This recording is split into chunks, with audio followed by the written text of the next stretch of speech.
The ER hummed in the way it did after midnight, low, constant, almost mechanical. Fluorescent lights flattened every color. Monitors pulsed in uneven rhythm. Rain struck the ambulance bay doors in soft, irregular taps that sounded almost like someone thinking about knocking. Maya Rios walked in at 12:48 a.m., 24 minutes before her shift. No one noticed. She signed in without comment, tied her hair tighter, and moved straight to the supply cart near Trauma Bay 2. The top drawer stuck slightly. She pulled it out, realigned the track, and slid it back in. Smooth. She checked IV kits. 2 were missing saline flushes. She replaced them. She relabeled a medication bin where handwriting had blurred into guesswork. She didn't correct the person who wrote it. She just rewrote it cleanly. A cardiac monitor in Bay 4 flickered with a loose cable. She unplugged it, reseated the lead, and ran a silent systems check. The waveform steadied. No announcement, no credit. No. The charge nurse glanced up from the board. Rios. Maya stepped closer. Yes, ma'am. You're on hallway beds tonight. Discharges, paperwork, vitals. Keep it simple. Simple meant invisible. Yes, ma'am. Dr. Keller came through the double doors a minute later, still holding coffee. He stopped near the station, watching Maya restock gloves with deliberate precision. She triple checks everything, he said to no one in particular, freezes when it gets loud. A few nurses smiled without looking up. Maya kept her movements even, gloves aligned, gauze squared. She nodded once, as if the comment were instruction. Keller stepped closer as she prepared an IV setup for a hallway patient. Her hands trembled faintly under the fluorescent glare. "You nervous, rookie?" he asked. "No, sir." "You look nervous." She said nothing. The tremor did not stop, but the catheter went in on the first attempt. Clean, minimal blood, secured properly. He moved on. Maya charted quietly, eyes lowered, but her attention moved constantly. Exit signs, 2 near triage, 1 near imaging. Ambulance bay access, badge required after midnight. Security desk sightline blocked by a vending machine. Camera above the nurse's station angled slightly too high, leaving a shallow blind spot near the supply closet. She memorized without appearing to look. A patient in hallway 3 began to desaturate slowly, oxygen slipping from 94 to 90. The alarm changed pitch before it changed volume. Maya was already walking. She adjusted the nasal cannula, elevated the head of the bed, asked 2 short questions about chest tightness. She did not call attention to it. Within 30 seconds, saturation climbed back to 95.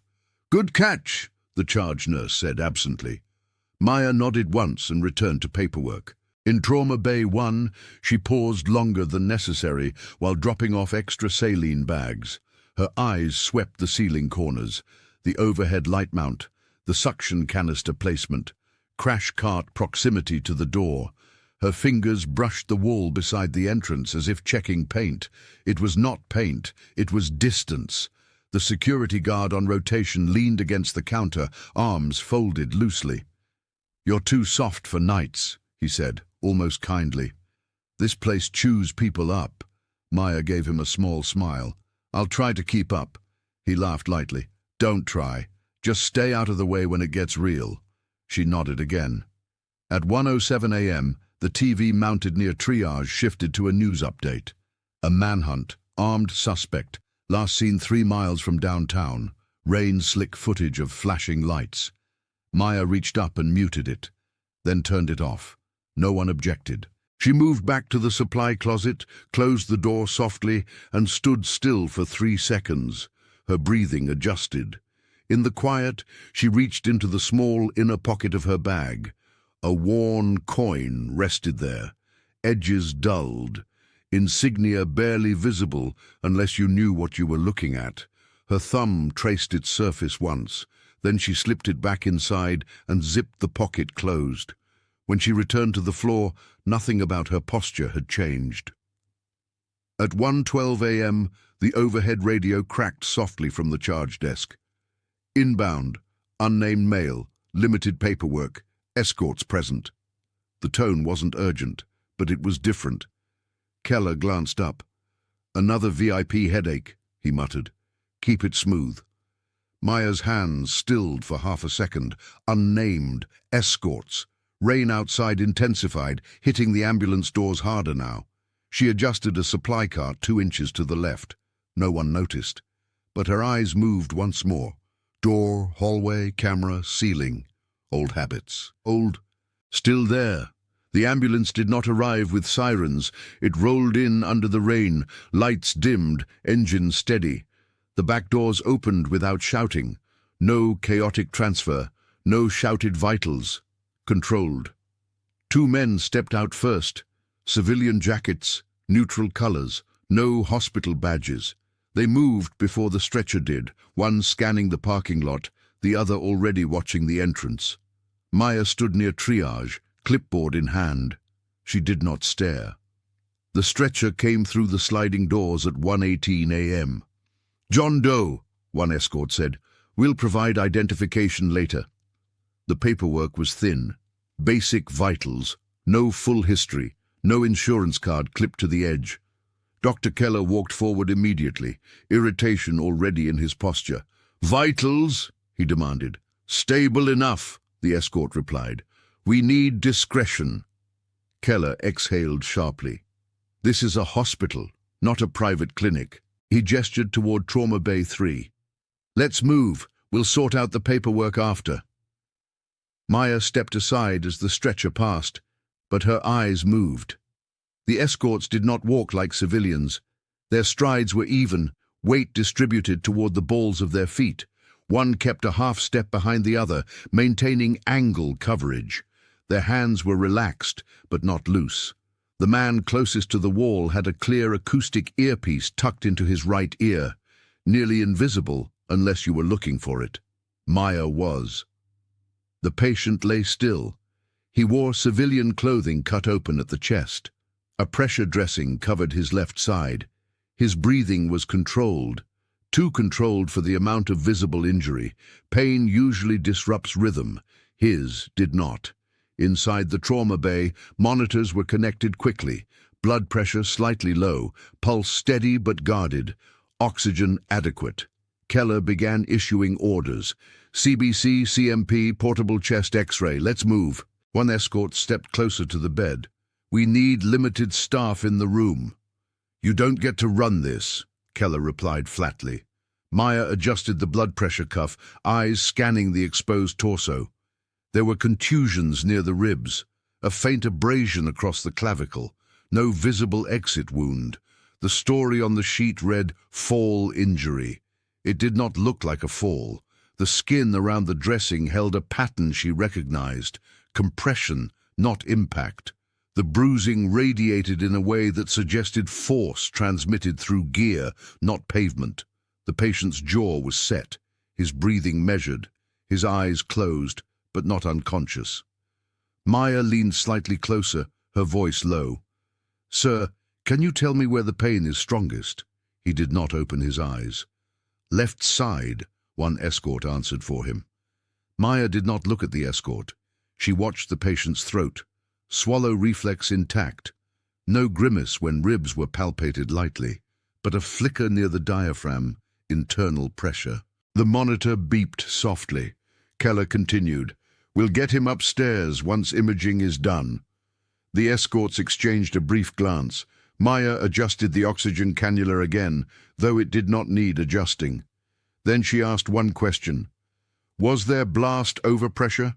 Silence. Not loud, not dramatic, just still. Both escorts turned toward her at the same time. The patient's eyes opened, fully. They met hers for half a second. Keller frowned. "What?" Maya did not raise her voice. "Just clarifying mechanism of injury." The escort nearest the door said nothing, but his shoulders shifted slightly, tension redistributed. "No blast," he replied after a beat. Maya nodded once, as if satisfied. She was not. The bruising pattern, the measured breathing, the lack of typical fall abrasions, the way the escorts scanned corners instead of equipment. It did not align. Keller snapped his gloves on harder than necessary. "Rookie, Go get 2 units O negative ready and stop fishing. Yes, doctor. Her hands trembled faintly as she stepped back. He saw it. See? Keller muttered to the charge nurse. She overthinks everything. Maya left the room without argument. In the supply area, she pulled the blood units herself, checked expiration dates, verified labels twice. She glanced at the wall clock. 1:24 a.m. She repeated the time silently. On her way back, she passed the glass panel outside Trauma 3. The escorts had repositioned. One now stood with his back near the hallway intersection, angle slightly widened. Protective posture. Not hospital family. Maya handed the blood to the nurse inside and stepped back again when Keller waved her away.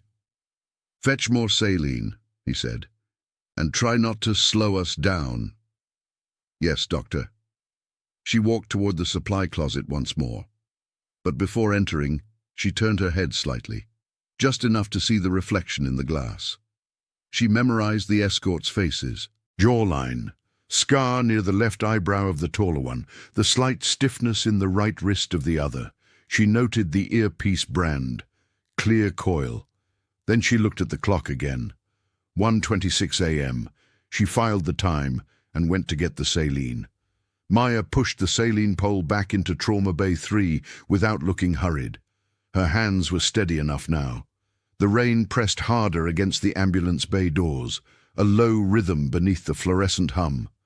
The room felt tighter than before, smaller. Dr. Keller stood at the foot of the bed, issuing orders in clipped tones. One escort remained near the door. The other had shifted closer to the patient's right side. Maya hung the saline bag and adjusted the roller clamp. That was when she saw it. Not a large movement, not obvious. A micro tremor in the nearer escort's right hand. It lasted less than a second. His fingers hovered near his waistband. Too close, too deliberate, not resting, not casual. The tremor was not fear. It was restraint, someone holding position against instinct.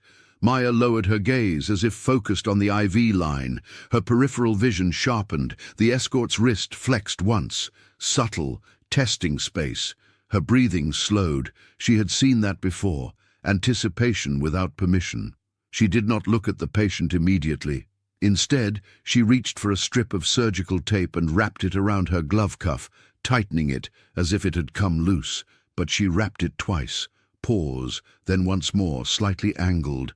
A movement so ordinary it was invisible, unless you knew what to look for. The patient's eyes opened, fully this time, no haze, no confusion. They moved to her hands, not her face. Then he exhaled once through his nose, small, controlled. His left thumb shifted against the mattress, not upward, not downward, sideways. Once.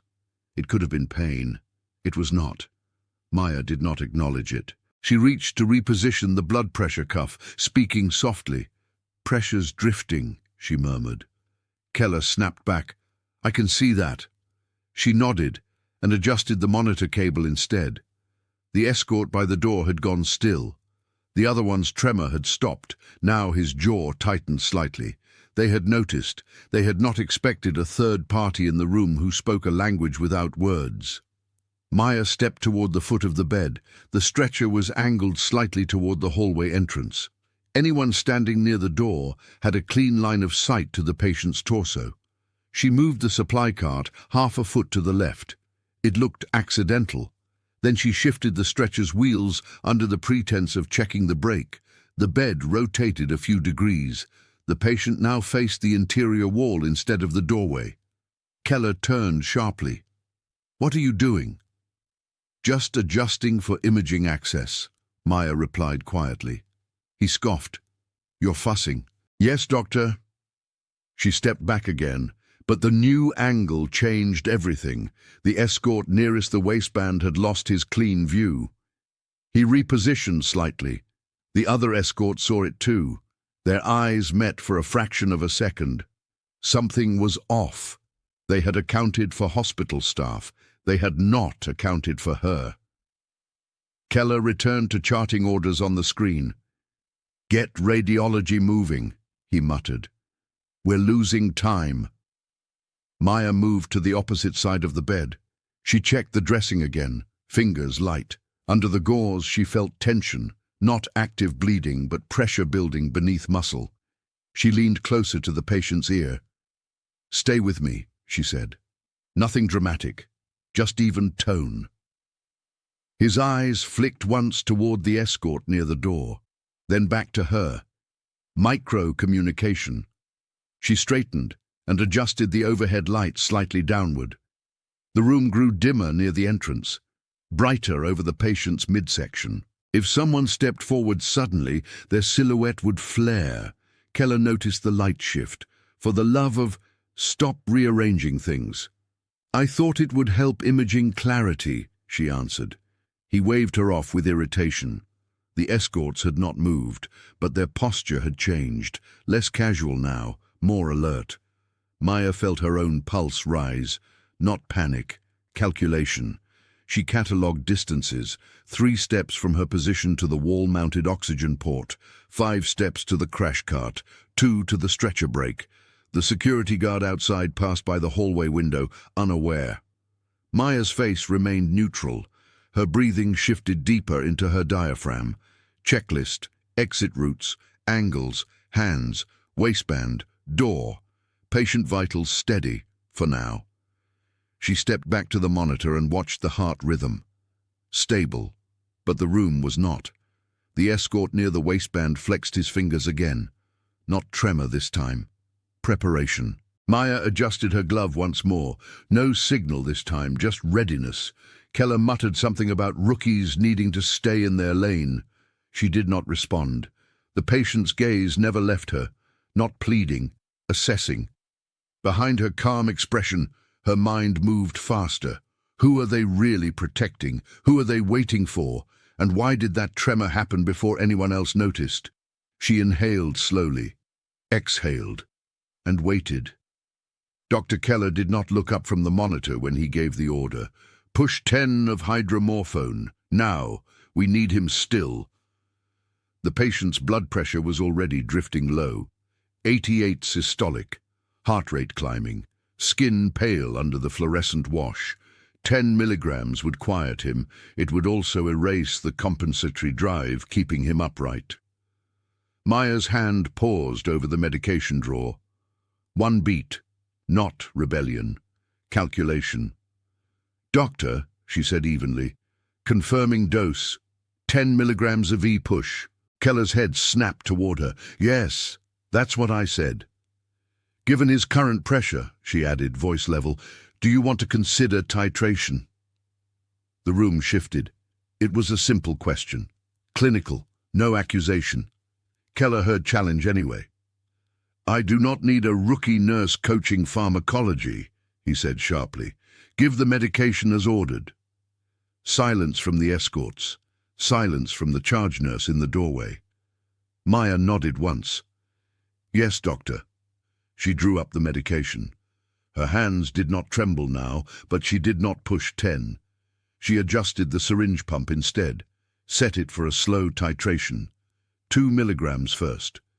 She watched the monitor, watched the pupils, watched the respiratory pattern. Keller returned to the screen, muttering about night shift overthinking. The first dose entered. Pressure dipped slightly. 84. Then held.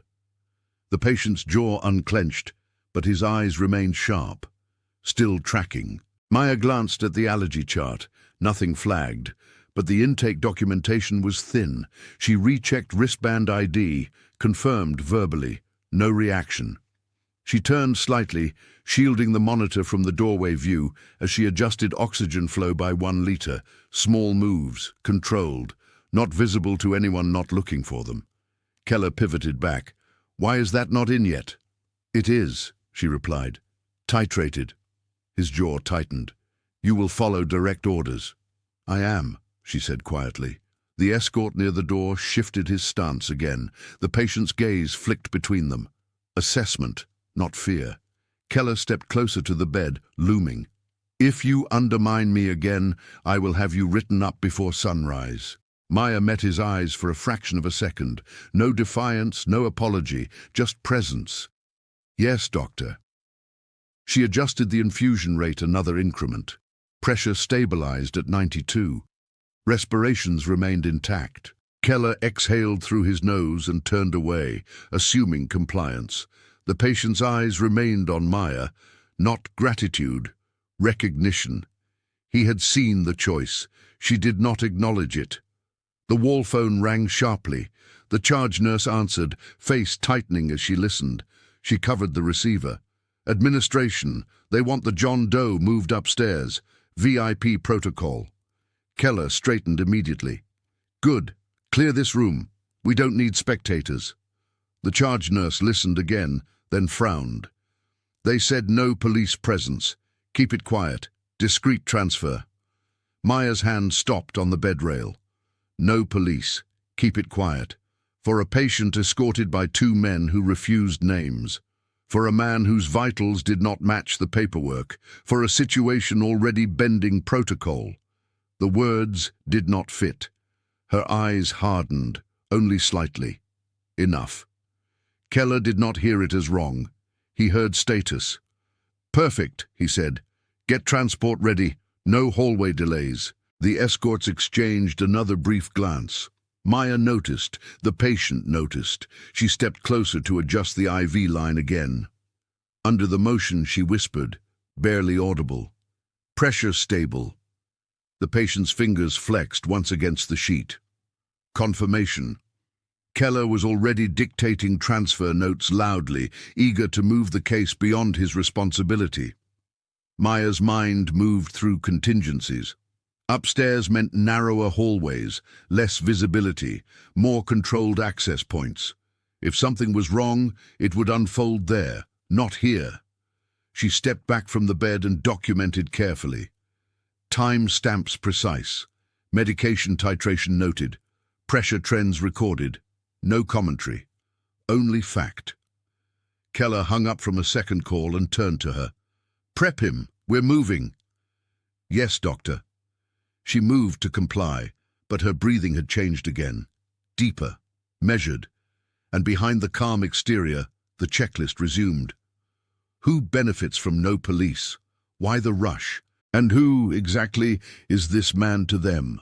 The fluorescent lights hummed, the rain continued against the glass, and the pressure test was no longer about medication, it was about control. The rain had not slowed. It pressed against the ambulance bay doors and streaked the ER windows in long, distorted lines. Inside, the fluorescent lights flattened everything into pale grey. Maya was adjusting the patient's IV tubing when the front desk phone rang twice in quick succession. The clerk's voice carried down the hall. "There's someone here asking about a John Doe. Says he's family." Keller looked up, irritated. "Already? How do they even know he's here?" One of the escorts near the wall shifted his weight but said nothing. The clerk's voice again, uncertain. He described him. Bandaged left shoulder. Facial bruising. Said he came in about 30 minutes ago. Too precise. The patient was listed as unidentified. No name in the system. Maya's hand stilled on the IV clamp. Family members did not guess injuries that cleanly. Keller sighed. "Let him in. We'll verify." "Doctor," Maya said quietly, "should we confirm identification first?" Keller did not look at her. "It's a hospital, Nurse Rios, not a secure compound." The automatic doors opened with a soft mechanical slide. The man who entered wore a dark jacket and carried nothing in his hands. He walked with steady, deliberate steps, not hurried, not hesitant. Security followed behind him. One guard only, distracted by his radio. The visitor held out a laminated ID. From a distance, it looked official. Close enough. Maya stepped slightly to the side of the bed, adjusting her angle. She watched his shoes first. Polished, dry. The parking lot outside was soaked. Every nurse on shift had damp cuffs and watermarks at the hem. His were clean. Her eyes lifted. His wristwatch had its face partially covered with a strip of black tape, a trick to reduce reflection. She had seen that before. His hands were empty, but they moved as if balancing something, weight memory, as if accustomed to holding a weapon at low ready. The escorts near the wall stiffened, just slightly. The patient's pulse ticked up by 3 beats per minute. Maya felt it through the line. The man stopped 2 feet beyond what was appropriate personal distance. "I'm here for my brother," he said. "Mid-30s, car accident, left shoulder trauma." Keller stepped forward, professional smile thin. "Sir, we'll need to confirm relationship." "Of course," the man replied, too smooth. Maya shifted backward, not retreating, creating space. She reached toward the hallway phone mounted near the supply cart. She pressed 2 buttons in sequence, a maintenance extension. Then she spoke calmly. "Can we get environmental services to Trauma 3? We have a spill." Code. Environmental services meant security review. Spill meant possible hazard. No panic words. No accusation. Just process. The security guard's radio crackled faintly. Keller glanced at her sharply. "There is no spill." "Preventive," she said evenly. The visitor's eyes flicked to her. "Assessment." Maya met his gaze for a fraction of a second, then looked away, as if bored. The patient tapped twice against the mattress. Soft, controlled. 2 taps. She did not react outwardly, but her breathing steadied. Confirmation. Keller gestured impatiently. "Sir, step back while we verify." The man did not step back. Instead, he angled his body slightly, giving himself a clear line of sight down the corridor toward the elevators. Maya saw it, positioning, not emotional, not desperate, calculated. Keller turned to her. "Stop hovering. Go finish charting." "Yes, doctor." She obeyed. She moved toward the hallway. But instead of leaving the area, she adjusted the medication cart's placement by 6 inches, blocking the most direct path to the patient's bed, small enough to look accidental, large enough to slow a sudden movement. She called to the charge nurse, voice normal. "Can we reroute transport through the west corridor? The east floor is wet." There was no wet floor, but the charge nurse nodded automatically. Routine. Flow shifted. The visitor's eyes tracked the movement. His jaw tightened. The second security guard appeared at the far end of the hallway, casual but attentive. Maya continued writing notes at the station, her posture relaxed, her pen steady. No alarm, no drama. Keller returned to arguing with the visitor about identification procedures. The man's patience thinned. "I don't have time for this," he said quietly. Maya looked up only long enough to observe his right hand flex once. Micro tremor. Adrenaline. The patient tapped twice again. Slow. Deliberate. She felt the confirmation settle into her spine. She was not imagining it. She was not paranoid. This was not family. Keller glanced back at her, exasperated. "You see, nothing is happening. Stop acting like this is a movie." "Yes, doctor," she said softly. She did not accuse. She did not explain. She shifted a rolling stool into the corridor, adjusted a curtain halfway closed, placed a sharps container slightly off its usual bracket. Every movement shaping space, buying seconds. The rain outside intensified, drumming against the glass. The visitor's eyes narrowed. He realized the room was no longer simple, no longer open. The patient's pulse steadied. 2 taps. She was right. And the threat had arrived. The ER did not know it was shifting. That was the point. Maya moved first with the smallest changes. She approached the charge nurse with a chart in hand, voice even. "Bed 6 has a monitor artifact. Can we move her to hallway 2? The signal is cleaner there." It was not about signal. Hallway 2 had no direct line of sight from the glass entrance. The charge nurse barely looked up. "Fine, make it quick." Maya nodded. She redirected an elderly patient away from the trauma corridor. She rerouted a transport tech with a simple, "Use west side elevators. East is backed up." No one questioned workflow adjustments at 2 a.m. Fatigue made compliance easier. She walked past the glass doors again. The suspicious visitor stood near the nurse's station now, pretending to read a brochure. His reflection in the glass showed his eyes moving more than his head. He was mapping the space. Maya adjusted a curtain on Trauma 3, letting it hang half an inch wider than standard. Not for privacy, for angle. She rolled a supply cart forward 2 feet, narrowing the corridor enough that anyone moving fast would have to adjust their stride. Obstacles did not stop people, they slowed them. Seconds mattered.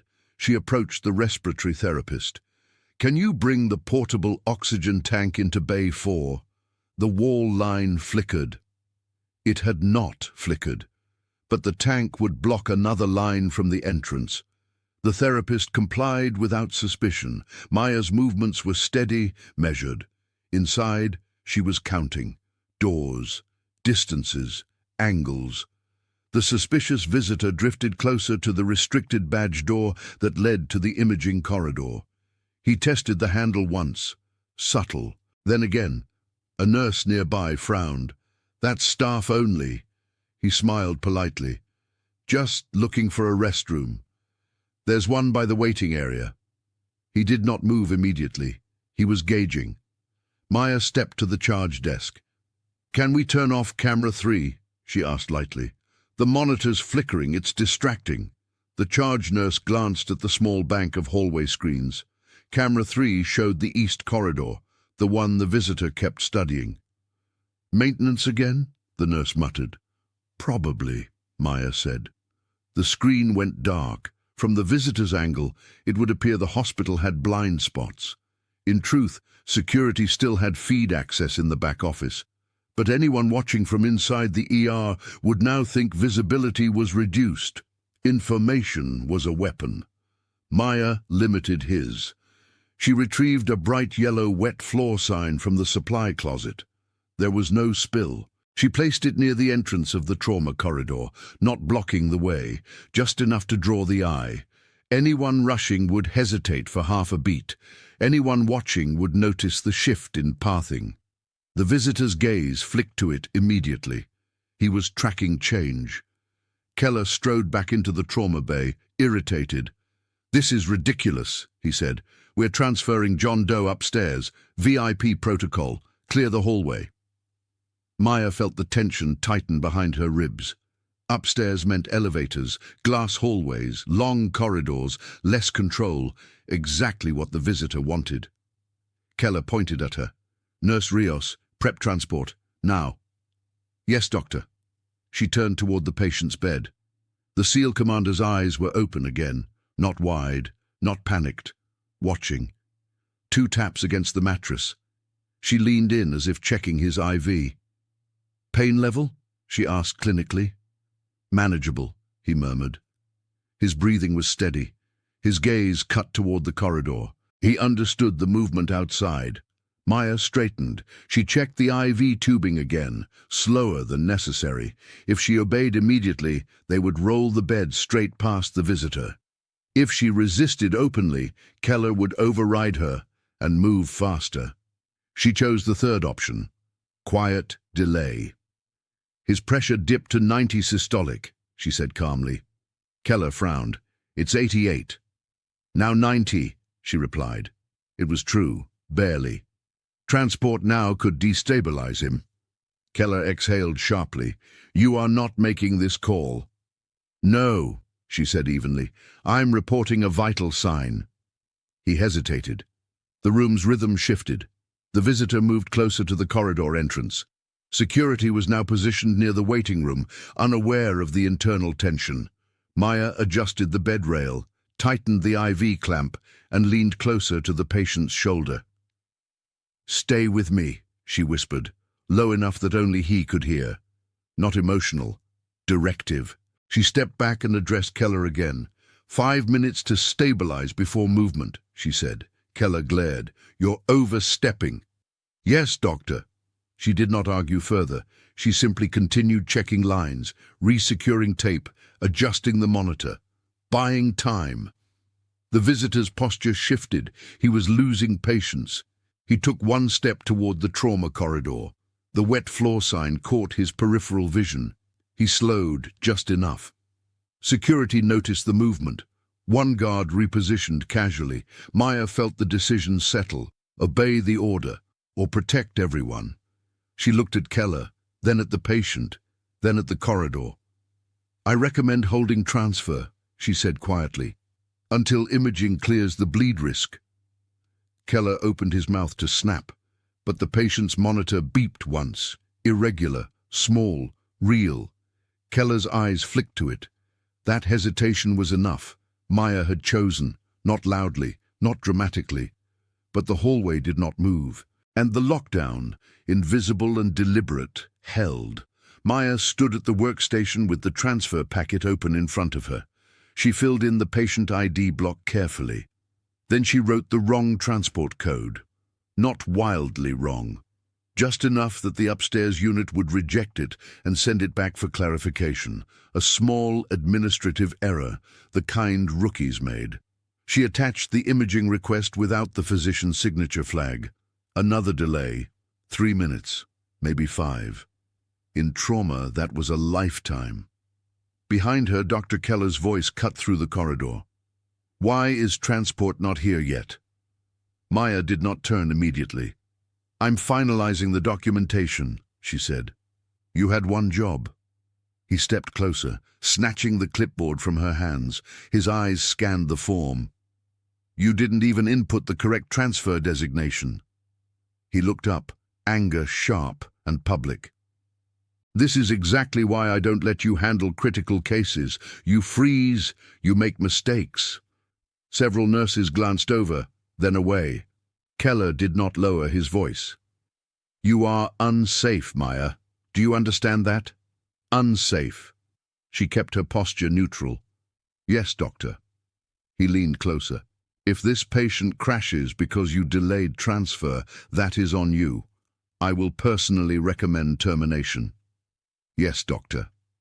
No defense, no explanation.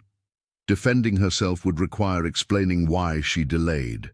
Explaining meant exposure. Exposure meant answers she had spent years avoiding. Keller thrust the clipboard back at her. "Fix it, now." She corrected the form slowly, deliberately. Not too slow, just enough. Across the ER, the suspicious visitor shifted his weight again. He checked his watch. Then the hallway. Then the trauma corridor. Patience thinning.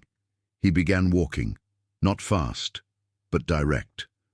Maya saw it before anyone else did. She stepped away from the workstation and intercepted his path with the same calm nurse expression she had worn all night.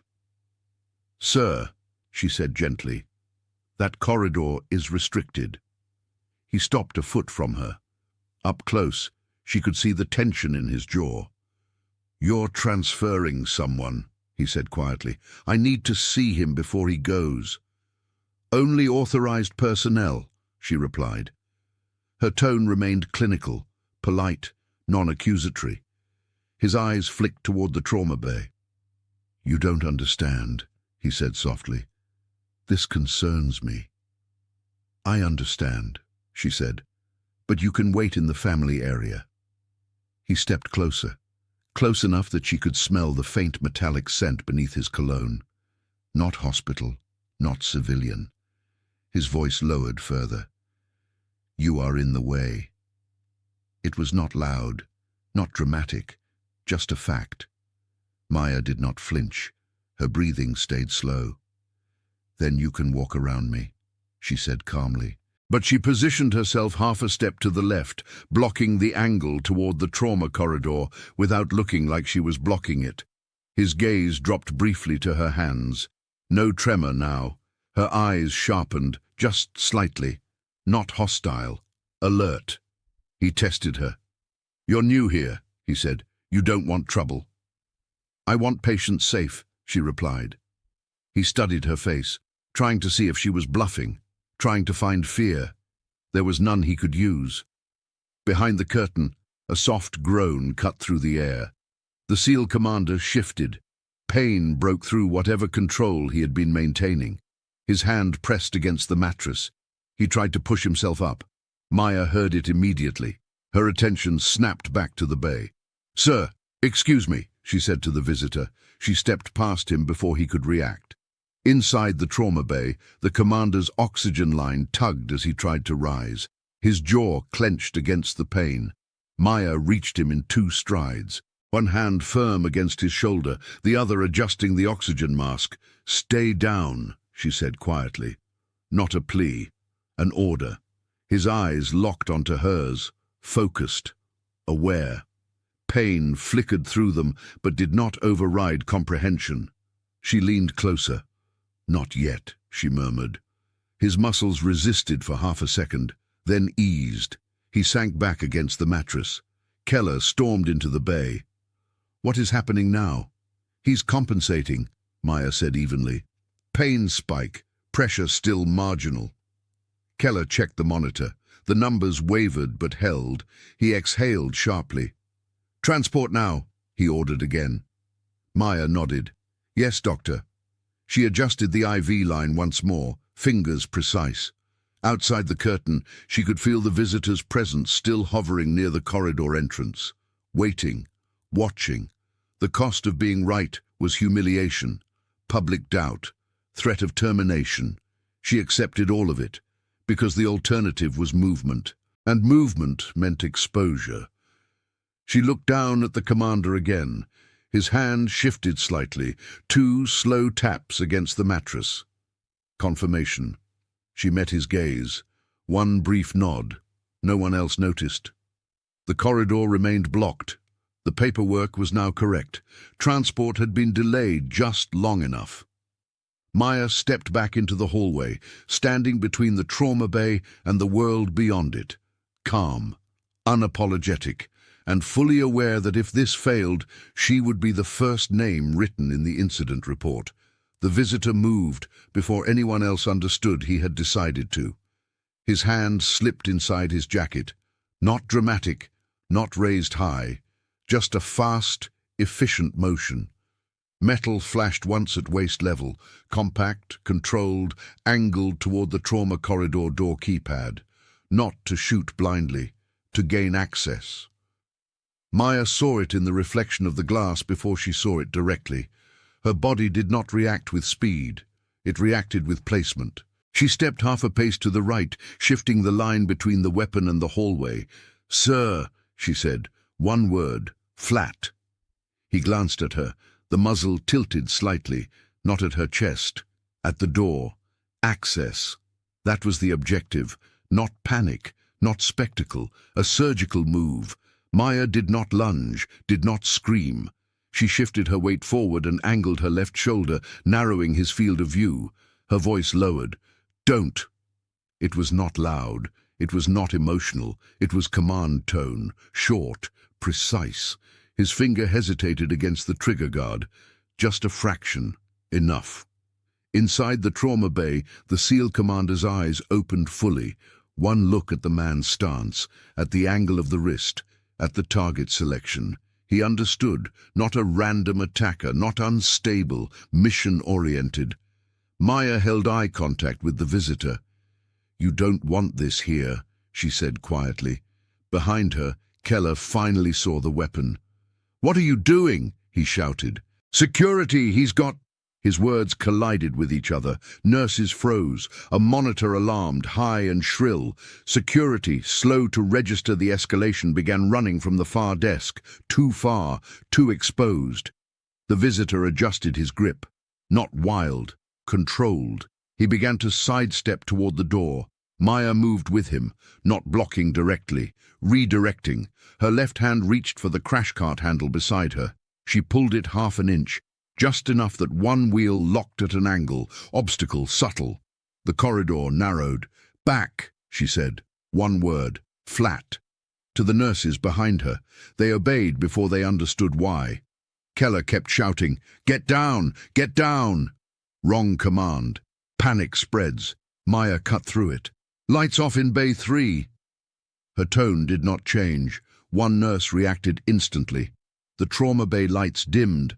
The reflection on the glass shifted. The visitor's visual field distorted for a split second.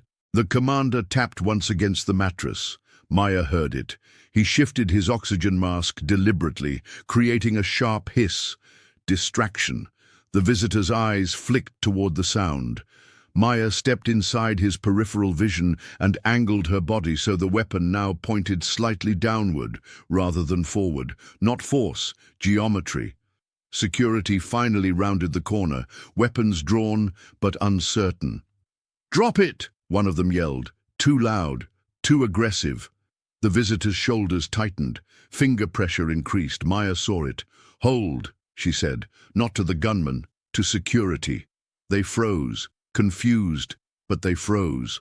Her gaze never left the visitor. "You don't need that," she said quietly. He swallowed. "You don't understand," he replied. His voice was controlled but fraying. Maya shifted her right foot subtly behind the crash cart wheel. Positioned. He stepped to adjust his angle. The locked wheel caught his shin. His balance shifted. Not enough to fall, enough to destabilize.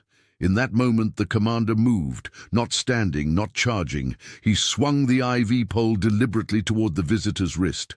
A glancing strike, enough to break the alignment. The weapon discharged. A single shot, downward, into the floor tile. Concrete dust and water sprayed from the earlier sprinkler burst. Screams erupted. Maya lunged, not at the weapon, at the nursing student frozen near the doorway. She shoved the girl behind the counter just as the visitor stumbled forward. The impact sent Maya sideways into the edge of the crash cart. Her ribs slammed hard. Air left her lungs. The weapon clattered across wet tile. Security closed the distance. Two officers pinned the visitor against the wall. Controlled force, arms twisted behind his back. Cuffs snapped shut. The hallway filled with ragged breathing and dripping water. Keller stared at the bullet mark in the floor, speechless now. Maya pushed herself upright slowly. Pain radiated through her side. Warmth spread along her forearm where the cart edge had cut skin. She ignored it. Her eyes went first to the bystander she had moved. "You're fine," she said quietly.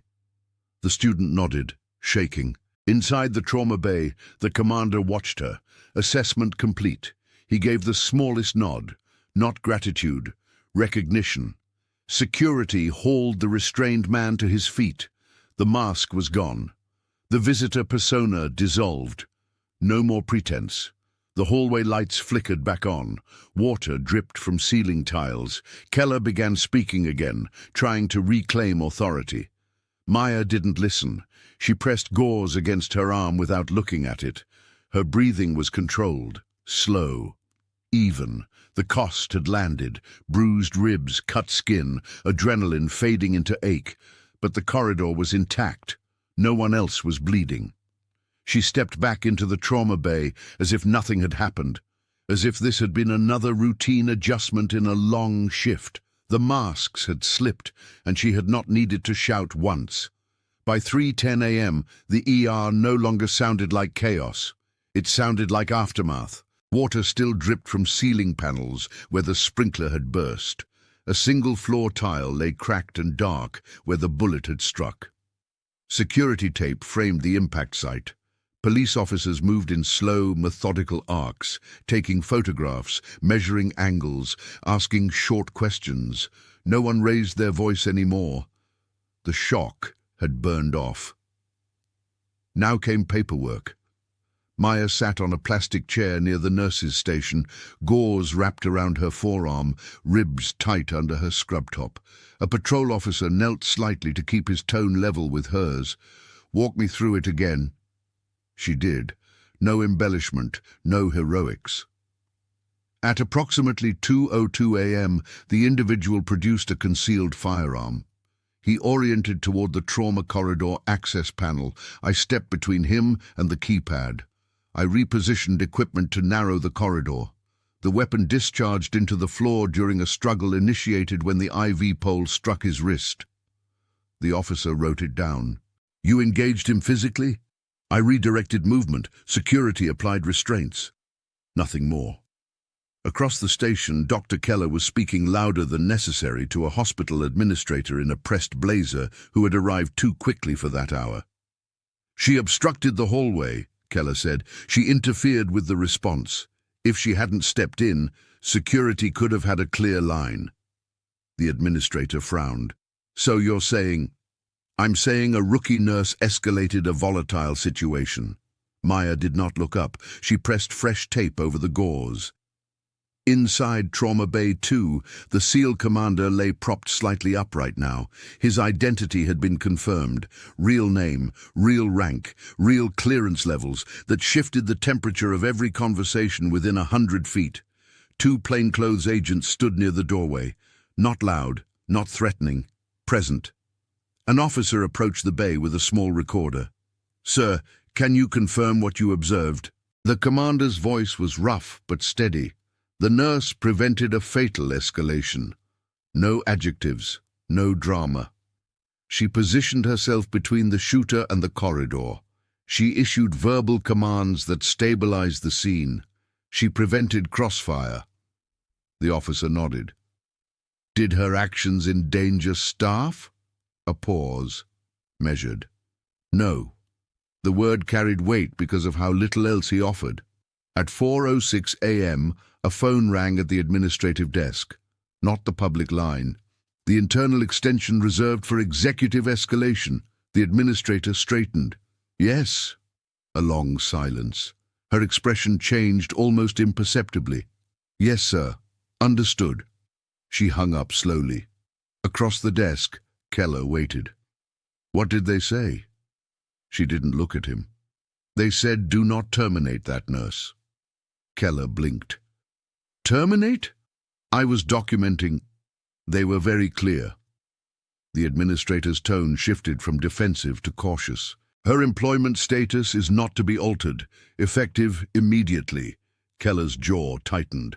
On whose authority? Above ours. No more explanation. In the trauma bay, Maya adjusted the commander's IV rate without comment. She checked the dressing along his side where surgery had begun earlier.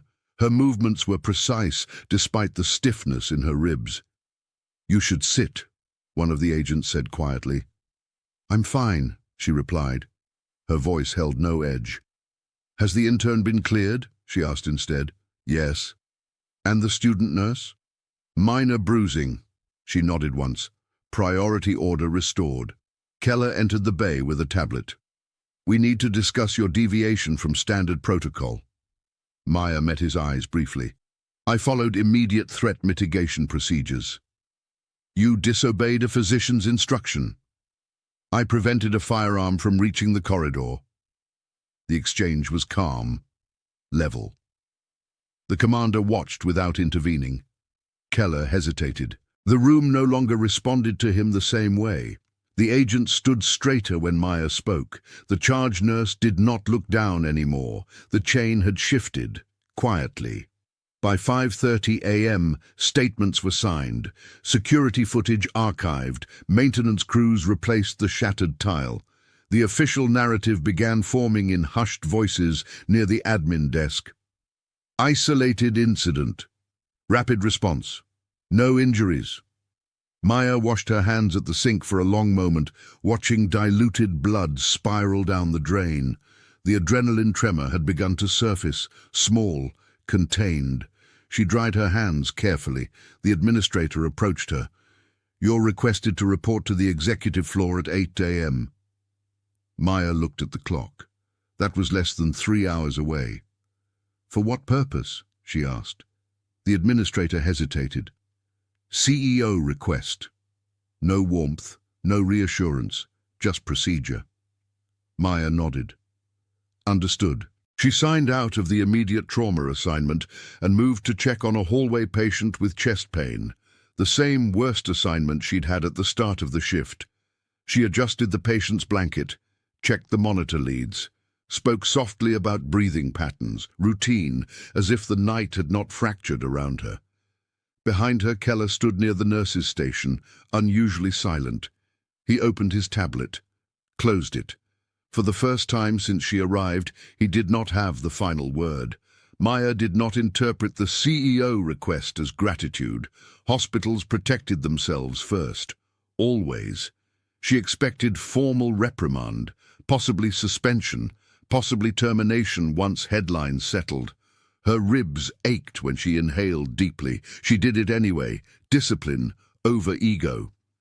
At 6:55 a.m., the sky outside the ambulance bay shifted from black to iron grey. Rain softened.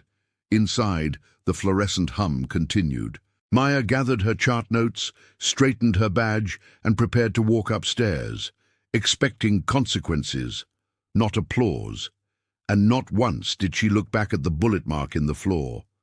Morning came without ceremony. At 7:32 a.m., Maya stepped through the employee entrance in the same plain navy scrubs she had worn all night. The bruise along her ribs tightened under fabric. A thin bandage crossed her forearm. Her hair was tied back the same way it had been at 1:12 a.m. Nothing about her signaled crisis. The day shift nurses were clustered near the board when she passed. Conversation stopped mid-sentence. Not hostile, not warm, uncertain. Rumors had moved faster than facts. Someone had said she tackled a gunman. Someone else said she froze. Someone claimed security saved her. Another whispered that federal agents had taken statements until dawn. No one had the whole picture. Maya did not correct them. She walked past the break-room television replaying a local traffic update. No mention of Harborview, no flashing headlines. The incident had been contained. Quietly. An administrator waited near the elevators. This way. No smile, no frown, just direction. The executive floor smelled different, cleaner, less antiseptic, carpet instead of tile, sound absorbed instead of echoing.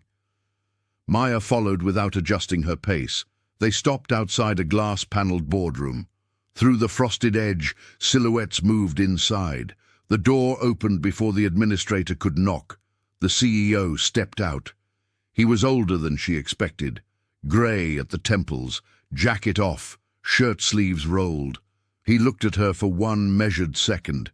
Then he stood straighter, not theatrically, not dramatically. Just a subtle shift. Weight balanced, shoulders squared. The administrator beside her noticed. So did the two board members seated at the long table inside. No one explained it. The CEO extended his hand, not to shake, but to return something. Her badge. It had been clipped to an incident file overnight. "You left this," he said. His voice was calm. "Thank you for protecting our patients and our staff." No applause, no speech. Just that. Maya accepted the badge. "Everyone stable?" she asked. The CEO held her gaze. "Yes." A single nod followed. He understood the question beneath it. The administrator handed him a sealed envelope. He passed it to Maya without flourish. "This contains options," he said. "A transfer to a security-coordinated trauma unit, a protected internal role, or reinstatement under revised terms." Revised terms, language built for liability. Maya did not open the envelope. She held it once, weighed it, and placed it on the boardroom table instead. "I would like 2 additional security staff on night shift," she said, "and updated trauma supplies in Bay 3. The suction unit hesitated under load. No defensiveness, no pride, just request. The CEO blinked once. "That is all." "Yes." He considered her carefully. "You're declining the envelope?" "I prefer to remain where I am useful." Silence filled the boardroom. Not heavy, intentional. One of the board members shifted in her chair. The administrator looked at the table, then at Maya, recalculating. The CEO nodded slowly. "It will be done." He did not ask about her past. He did not reference federal calls. He did not mention the instruction that had come from above at 4:06 a.m. He understood restraint when he saw it. "Your employment status remains active," he added. "No disciplinary record will reflect last night." Maya clipped her badge back onto her scrub collar. "Understood." She turned to leave. "Maya," the CEO said quietly. She paused. "We review footage for training purposes. May we include your actions?" A careful question. She thought for half a beat. "Remove my name." The CEO inclined his head. "Of course." She stepped back into the hallway. No escort, no ceremony. When she reached the elevator, the doors opened to reveal two nurses from the night shift. They looked at her arm, then at her face. "You okay?" one asked. "Yes." No elaboration. The elevator descended. On the ER floor, the fluorescent hum had resumed its ordinary rhythm. A new board listed incoming cases. A hallway patient coughed softly. The charge nurse looked up as Maya approached. "We've got an elderly fall in Bay 5, she said, cautious. "I'll take it," Maya replied. The charge nurse hesitated. "That's the overflow assignment." "I know." She moved toward Bay 5 without waiting for acknowledgement. Inside, an older man lay on a stretcher, confused and cold. Maya checked his pupils, spoke softly, adjusted the blanket. Her fingers were steady again. Across the station, Dr. Keller stood reviewing charts. He looked up as she passed. For a moment, he opened his mouth, then closed it. No lecture, no correction, just a nod, small, earned. Through the ambulance bay windows, the rain had thinned to mist. Morning light spread grey across the pavement. No reporters gathered, no cameras. The hospital would move forward as if nothing extraordinary had happened. Maya finished charting, disposed of used gloves, and washed her hands slowly under warm water. Her reflection in the metal backsplash showed the same quiet nurse from 3 weeks ago. Bruised, unchanged, competent. She dried her hands, stepped back into the corridor, and took the next call light. No spotlight, no applause, just work.